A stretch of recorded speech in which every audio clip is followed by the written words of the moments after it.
समय की धुंध में छिपी हुई एक प्राचीन कहानी है जो सैकड़ों साल पुरानी है। एक भव्य साम्राज्य का राजा था जिसके पास अनगिनत संपत्तियां और शक्ति थी। परंतु एक दिन जैसे ही साम्राज्य में सब कुछ सामान्य चल रहा था, राजा की अचानक मृत्यु हो गई। हर कोई हैरान था क्योंकि किसी को यह समझ में ही नहीं आया कि ऐसा कैसे हो गया।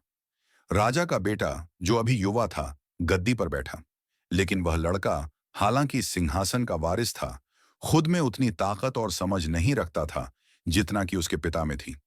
इस कमजोरी का फायदा उठाने के लिए एक शातिर सामंत ने अपनी चाल चली और कुछ ही समय में उसने राज्य को पूरी तरह से अपने कब्जे में ले लिया। लेकिन क्या यह सब कुछ इतना सरल था? क्या सच में वह सामंत राजा के बेटे को सिर्फ एक साधारण हत्या से हटा पाया? क्या कुछ और था जो इस रहस्य को और गहरा बना रहा था?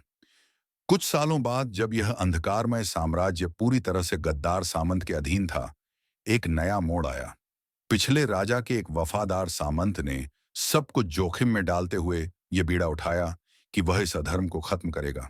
उसने अपनी चतुराई, अपने सभी संसाधनों और अपार साहस का उपयोग करके गद्दार सामंत को हराया और उसे राज्य से बाहर कर दिया। यह युद्ध संघर्ष की उस कहानी की तरह था जो किसी महाकाव्य का हिस्सा लगे, बिल्कुल गेम ऑफ थ्रोन्स जैसी। लेकिन इस कहानी का एक रहस्यमय और अनकहा पहलू था। हर वह किरदार जो इस कहानी में शामिल था, चाहे वह राजा हो, उसका बेटा या वह वफादार सामंत, उनका एक गहरी और अजीब कनेक्शन था। क्या था यह कनेक्शन? यह कहानी एक गुफा से जुड़ी हुई थी, एक रहस्यमयी गुफाओं की श्रृंखला जो समय के साथ धीरे धीरे खोती जा रही थी और जिसे इन सभी किरदारों ने अपनी कहानी में कुछ न कुछ रूप में खुद के लिए बनाया था।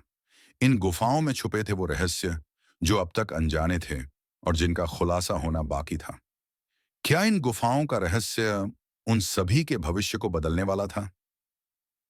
तीन इतिहासकार, डॉक्टर वॉल्टर्स पिंकम पानार ने इन गुफाओं पर अपने 50 साल के गहरे शोध के बाद 7 वॉल्यूम्स में एक किताब लिखी जो आज भी इस रहस्यमयी स्थल के रहस्यों को उजागर करने का सबसे अहम स्रोत मानी जाती है। इन किताबों में डॉक्टर पिंक ने विस्तार से बताया कि मोनी अजंता की कहानी लाखों साल पहले शुरू हुई थी। वह बताते हैं कि जब बारिश का पानी चट्टानों से टकराता था तो वह धीरे धीरे चट्टानों को काटते हुए वाघोड़ा नदी में मिल जाता था। यह पानी की प्रकृति और उसकी ताकत ही शायद वह प्रेरणा थी जो सातवाहन राजवंश के राजाओं को इन गुफाओं को बनाने का ख्याल दे गई। यह समय था ईसा के बाद दूसरी और तीसरी सदी के बीचन का, जब बौद्ध धर्म इस इलाके में फैलने लगा था।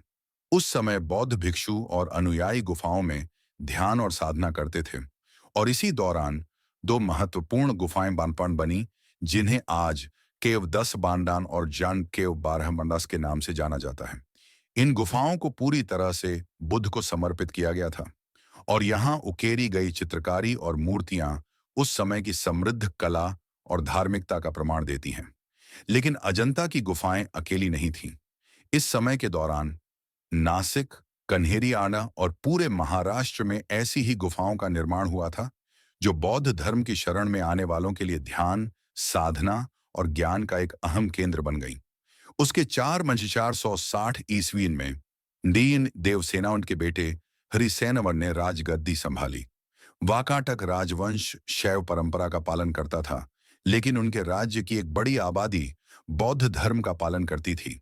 यह एक दिलचस्प समय था क्योंकि राजा के दरबार में कई मंत्री थे जो बौद्ध धर्म के अनुयायी थे।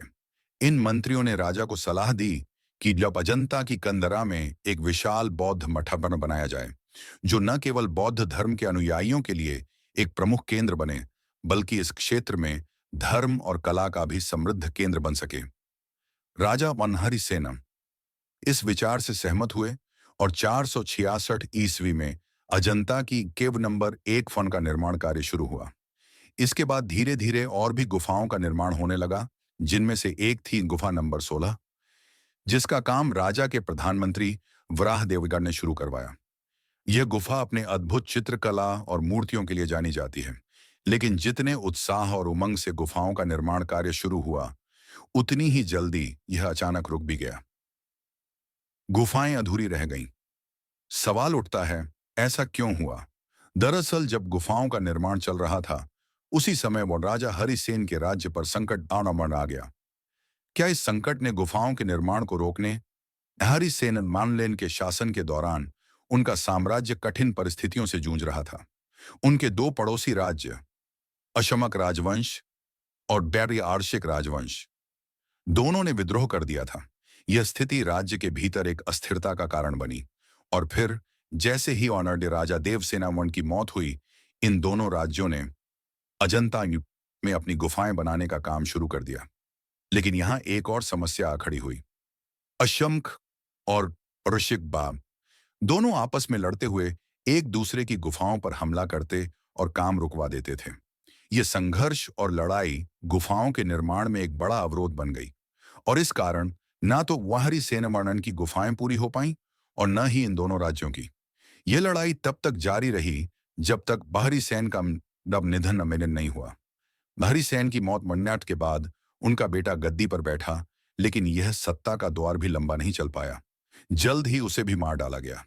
इसके बाद भैरीसेन के बाकी परिवार को महिष्मती में शरण लेनी पड़ी। जो अशमक अपान के शासनकाल में केव नंबर 21 से 26 तक पहाड़ का निर्माण हुआ, लेकिन पुरानी गुफाओं का काम आधे अधूरे ही रह गया।